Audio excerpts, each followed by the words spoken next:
Semifinal নিশ্চিত করতে পারল না নিউজিল্যান্ড।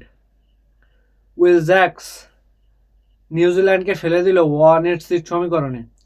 এখন নিউজিল্যান্ডকে তাকিয়ে থাকতে হবে পাকিস্তান ভার্সেস শ্রীলঙ্কার যে ম্যাচটা আছে সেই ম্যাচের উপর। সমীকরণটা এই এসে দাঁড়িয়েছে। তো চলুন ম্যাচে আসা যাক। টসে জিতে নিউজিল্যান্ড শুরুটা বেশ ভালোই করেছিল। টিম শেফার্ড এবং ফিন অ্যালেনের দুর্দান্ত স্টার্ট নিউজিল্যান্ডকে একটি ভালো স্কোরের দিকে নিয়ে যাচ্ছিল। তো এরা দুজন তো ভালো খেলছিলই, তখন প্লেয়ার তো আউট হয়। 14 ওভারে নিউজিল্যান্ড সংগ্রহ করে 123 রান 4 উইকেটে। এরপরে লাস্টের দিকে নিউজিল্যান্ড তাদের ফিনিশিংটা দেখাতে পারেনি।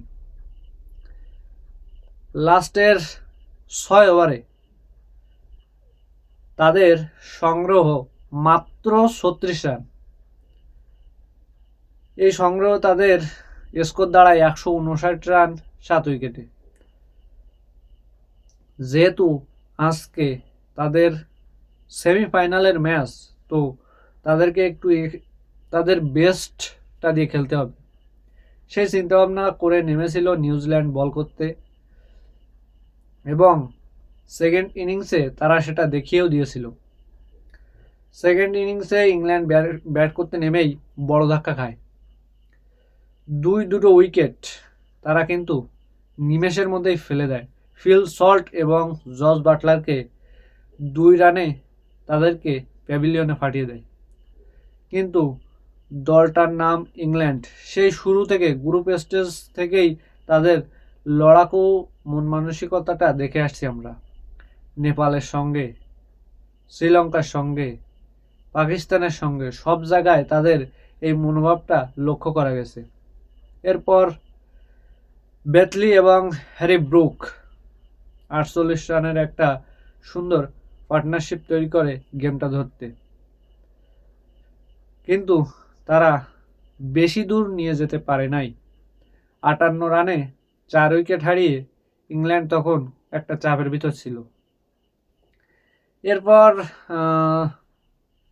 স্যাম কারান এবং ব্যান্টন মিলে তাদের 42 রানের একটা পার্টনারশিপ তৈরি করে। এরপর ইংল্যান্ড তাদের 100 রান ক্রস করে। যখন স্যাম কারান আউট হয়ে গেছে তখন ইংল্যান্ডের রান 117। 117 রান।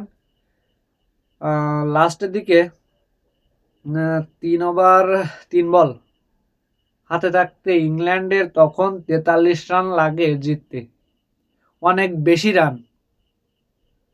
মনে হচ্ছিল নিউজিল্যান্ড তাদের গেমটা ধরেছে এবং অনায়াসে কোয়ালিফাই করে যাবে, কিন্তু না, কঠিন সমীকরণে ফেলে দেয় উইল জ্যাক্স এবং রেহান আহমেদ।